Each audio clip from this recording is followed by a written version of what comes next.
오늘 말씀을 이제 시작하기에 앞서 이제 저 개인적으로는 이제 최근에 받아본 기도 제목 중에 너무 좀 실망스러웠던 이 기도 제목을 이제 성도님들이랑 같이 나누고 싶습니다. 어떤 기도 제목이 되게 실망스러웠냐면 이게 러시아와 우크라이나의 전쟁이 사실 지금도 계속되고 있잖아요. 그때 이제 개전 초창기만 해도 저에게 참 물가와 이제 기름값을 많이 올려서 저희도 참 많이 힘들게 했던 그런 이제 전쟁이었는데 그러나 결국 여전히 지금 먼 지역의 먼 나라의 이야기일 뿐이고 지금 몇 년이 흐른 지금은 저희의 관심에서도 많이 벗어난 그런 전쟁인 것 같아요. 그런데 이 전쟁에 아주 끔찍하다라는 표현까지는 맞지 않을 수 있는데 이런 전쟁에 좀 저희가 좀 주목해 봐야 할 이면이 있는데요. 바로 북한입니다. 이제 북한이 이 전쟁에 이제 수만의 군인을 파견했잖아요.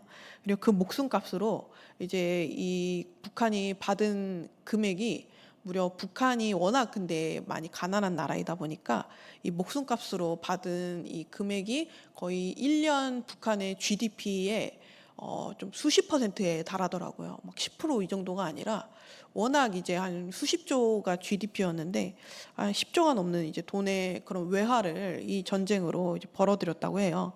그래서 이제 수년 동안 열심히 이제 북한에 이제 국제적으로 경제 제재했던 게 완전히 이제 무력화됐고요. 무색해졌다고 하고 그리고 수만의 이제 목숨을 판 돈으로는 저희 그런 사진들이 유명하잖아요. 인공위성을 딱 비춰보면은 남한은 반짝반짝 삐까번쩍한데 이제 북한은 깜깜한 그 인공위성 사진이 되게 유명하지 않습니까? 그런데 이제 인공위성으로 보니까 이제 그 전기가 이제 간당간당해가지고 이제 많이 어두워졌던 그 평양 시내는 이제 막 돈을 많이 벌어들였다 보니까 다시 막 이제 불이 되게 밝아졌다고 하고요. 그리고 이제 또 평양 시내에는 고급 외제차가 많이 늘어났다고 합니다. 그런데 이런 경제 호전의 이면에 제 마음에 참 실망스럽게 하는 그런 것들이 있었어요. 왜냐하면 경제 호전의 이면 속에서 이제 사상 통제가 더욱 극악해졌거든요. 그래서 이제 무려 18년 만에 이제 2007년이 마지막이었는데 이제 작년 18년 만에 25년에 처음으로 이제 인민 반장들을 다시 소집을 해서 주민 감시망을 대대적으로 재정비했대요. 더욱더 이제 사상 통제가 심해진 거죠. 그리고 가짜 개종자들을 이제 활용을 해가지고 이제 함정 수사 그리고 야간 불시 가택 수색으로 이제 숨어 있는 지하교회 성도들을 색출하기 위한 그런 것들이 엄청 심해졌다고 합니다. 그리고 중국 등 타국으로 이제 숨어든 수만 명의 이제 탈북민들은 요즘 이제 AI도 특히 발달하다 보니까 이제 너무 디지털 감시망이 엄청 촘촘해졌대요. 그래서 이제 뭐 이런 비밀 막 메시지 이런 것도 다 비밀이 아니게 된 거예요. 그래서 언제 이제 중국이나 그런 타국한테 그 당국한테 들킬지 모르니까 이제 최근 막 2월에도 이제 두 명이 그렇게 디지털 감시망 때문에 그렇게 이제 발각이 되어서 두 명의 이제 성도님도 정치범 수용소에 이제 끌려가는 일이 생겼다고 제가 들었는데 수만 명의 탈북민들 역시 이런 촘촘해진 디지털 감시망 때문에 지금 심각한 체포 위기에 직면해 있다고 하고요. 그리고 이 탈북민들 중에서도 복음을 듣고 믿음을 가지게 되신 분들은 이제 체포되어서 다시 북한으로 압송이 되면은 정말 그 수용소 중에서도 더 악명이 높은 정치범 수용소로 끌려가서 극심한 고통을 겪어야만 합니다. 지금 이제 이 순간에도 이제 탈북한 그리고 탈북민 중에서도 이제 믿음을 가지게 된 성도님들은 이제 두려움 속에서 이제 연락조차 혹시나 이 디지털 감시망 때문에 이제 발각이 될까봐 두려워서 서로 연락조차 잘 하지 못하고 교회와 연결되지 못하고 끊긴 채 깊은 고립과 두려움 속에 떨고 있다고 합니다. 오늘 말씀으로 다시 돌아가서요. 이런 잔혹한 이 아수르 제국의 위협 앞에서 이제 유다 백성들은 눈에 보이지 않는 하나님 대신에 눈에 너무나도 잘 보이는 이 강대국 이집트를 의지하기로 이제 선택을 합니다. 그래서 하나님의 말씀을 듣기 싫어하며 또 귀에 듣기 좋은 그런 이제 위로만, 잘 될 거라는 그런 위로만 말하는데요. 하나님께서는 그런 백성들을 향해서 안타까운 마음으로 오늘 저희가 읽은 본문 15절 말씀에서 이렇게 얘기하십니다. 너희는 회개하고 마음을 편안하게 하여야 구원을 받을 것이며 잠잠하고 신뢰하여야 힘을 얻을 것이다. 그런데 유다 백성들은 오히려 차라리 날랜 말을 타고 도망가겠다고 고집을 부리죠. 하나님은 너희 그러면은 너희를 뒤쫓는 자들이 더 날랜 말을 타고 쫓아올 거라고 이렇게 경고하시는 그런 말씀을 보고 있습니다. 계속해서 이제 이사야서의 주제는 계속 같은 주제가 반복이 되는 것 같아요. 심판을 경고하면서 너희 계속 세상을 의지해봤자, 그런 강대국을 의지해봤자, 눈에 보이는 거 의지해봤자 아무짝에 쓸모없어. 너희가 진짜 의지해야 될 것은 바로 나야. 이런 주제가 계속해서 이사야서에서 반복이 되는 것 같은데, 그래 오늘 말씀을 통해서도 이제 하나님 외에 이런 세상을 의지하는 것이 헛되고 어리석은 일인 것을 다시 한번 저희 알게 되고, 마땅히 잠잠히 하나님만을 신뢰해야 함을 다시 한번 깨닫게 되는 것 같아요. 오늘 말씀을 또 보면서 이제 떠오르는 찬양 가사는 나의 영혼아 잠잠히 하나님만 바라라, 이 찬양 가사가 참 떠오르더라고요. 그런데 제가 앞서서 이 되게 제가 개인적으로 그 실망스러웠다는 그 기도 제목을 들려드렸잖아요. 좀 현실에서는 하나님은 분명히 야 그런 세상에 이런 세상의 그런 막 대제국들, 막 거대해 보이는 그런 것들 다 내 통치 아래에 있다. 나를 의지해야 된다. 하나님께서 분명히 선포를 하셨는데, 그런데 제가 방금 말씀드렸던 이런 북한과 그 북한 교회가 당면한 현실을 보면은 진짜 하나님은 그렇게 말씀하시는데 말씀은 계속해서 그렇게 얘기하고 있는데 세상의 악이 더 거대해 보일 때가 이렇게 종종 찾아오는 것 같아요. 저는 북한을 위해서 이런 뭐 북한뿐만 아니라 저는 이제 박해당하는 이제 그런 국가들의 그런 기도 제목들을 계속 받아보고 이렇게 기도하고 있는데, 물론 저도 연약하기 때문에 매일 기도하지 못해도 그래도 이런 기도 제목들을 받아보고 기도를 하고 있는데요. 북한을 위해서도 이제 당연히 북한은 박해국가 1위이기 때문에 이제 계속해서 기도 제목, 기도 소식들이 오잖아요.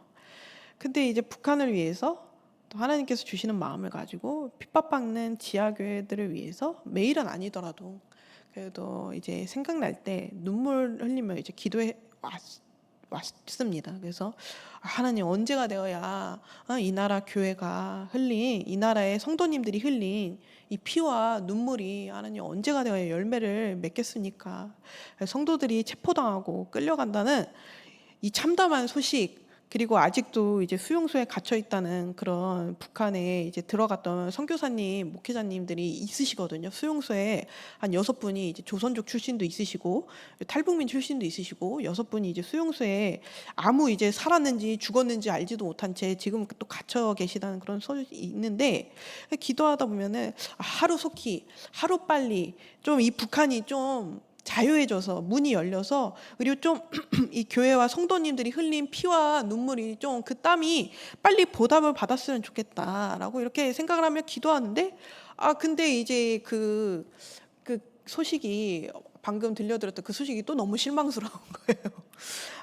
하나님, 기도했는데 근데 이제 경제 제재가 수년 동안 그렇게 경제 제재를 당해서 좀 이제 북한 정권이 무너지는 그런 초입에 이제 들어섰나 이런 생각을 했는데, 세상에 마상에 우크라이나 러시아 전쟁 때문에 더 이 정권의 생명이 연장이 되었구나. 근데 생명이 연장되었으면은 또 그냥 가만히 연장이 될 것이지, 그걸 가지고 또 이제 성도님들을 열심히 이제 색출해내고 핍박하는 게 더 심해졌다고 하니까 정말 좀 많이 실망스럽더라고요. 근데 저는 또 북한을 얘기하긴 했는데 저희의 개인적인 삶에도 이런 순간들이 찾아오는 것 같아요.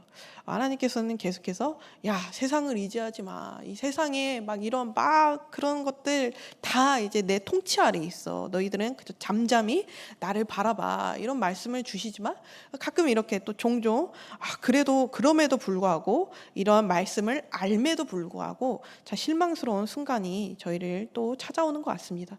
마치 항상 이건 전에도 계속 얘기한 것 같지만 이제 욥의 시험이 계속해서 저희를 찾아오는 것 같아요. 결국 이제 욥의 시험은 그거잖아요. 원수 마귀가 야 너 이래도 찬양할 거야?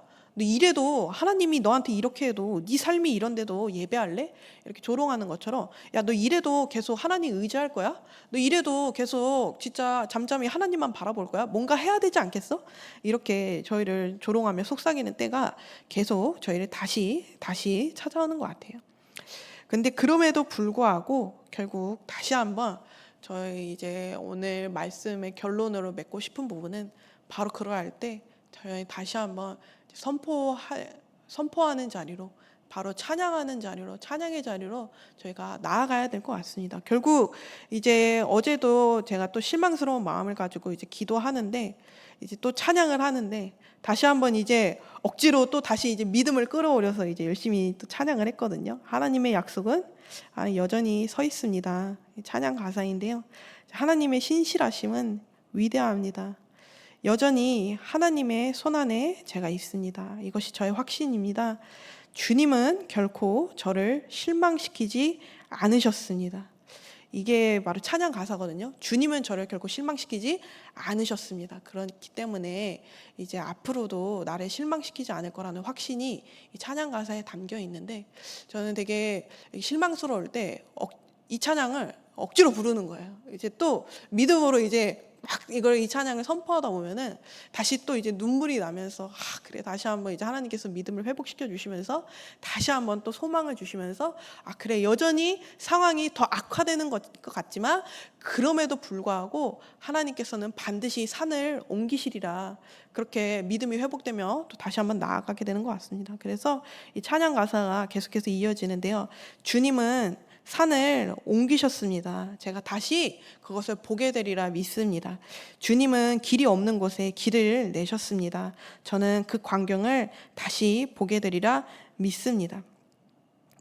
저희 다시 한번 오늘 이제 이 기도의 자리에서 이제 기도할 때 하나님, 저희에게 실망스러운 순간이 찾아와도 분명히 하나님은 말씀에 분명히 하나님을 의지하라고 이제 그 대제국들은 아무것도 아니라고, 세상은 아무것도 아니라고 하셨는데 그 하나님은 도대체 어디 가셨나, 이런 순간이 찾아온다 해도, 하나님 찾아왔어도, 지금 나에게 그런 순간이 찾아왔어도 하나님, 제가 다시 한번 찬양의 자리로, 믿음의 자리로, 선포하는 자리로 나아가게 하여 주시옵소서. 마치 다윗이 골리앗 앞에서 이제 만군의 여호와의 이름으로 나아간다고 크게 소리쳤던 그 고백처럼 하나님, 저희가 다시 한번 믿음으로 찬양하며 주님의 신실하심을 노래하며 나아갈 수 있도록, 그래서 마침내 정말 하나님의 때에 그 카이로스에 정말 놀랍도록 풍성하게 우리에게 많은 열매들을 허락하실 그 하나님을 마침내 보게 될 것을 믿으며 저희 나아가기를 원합니다. 이 시간 함께 같이 기도하기를 원하는 것은요, 저희 방금 이제 말씀드린 말씀 주제를 가지고 혹시나 지금 실망의 자리에 있다면 하나님, 제가 다시 한번 믿음으로 선포하게 해주세요. 혹은 억지로라도 지금 다시 한번 이제 찬양 가사를 떠올리면서 다시 한번 이제 하나님께 또 우리를 조롱하는 원수 마귀에게 믿음으로 선포할 수 있는 그런 귀한 자리가 될 수 있기를 원하고요. 그리고 또 저희 부흥회가 이제 9월 첫 주에 예비되어 있는데, 이 부흥회를 통해서 저희가 정말 많은 것을 얻어가는 귀한 시간이 될 수 있도록 중보하여 주시면 감사하겠습니다. 그래서 말씀을 전하시는 목사님 위해서 성령으로 충만한 귀한 시간 될 수 있도록 기도해 주시고, 또 많은 분들이 이 자리에 함께 할 수 있도록 기도해 주시면 감사하겠습니다. 그리고 저희 여름 사역이 마쳤는데 이 은혜가 정말 끝나는 것이 아니라 계속해서 우리 다음 세대 가운데 이어질 수 있도록 또 기도해 주시고, 또 우리 이외에 생각나시는 기도 제목들을 가지고 그 북한을 위해서 같이 기도해 주셔서 너무 감사하겠습니다. 함께 같이 기도하시겠습니다.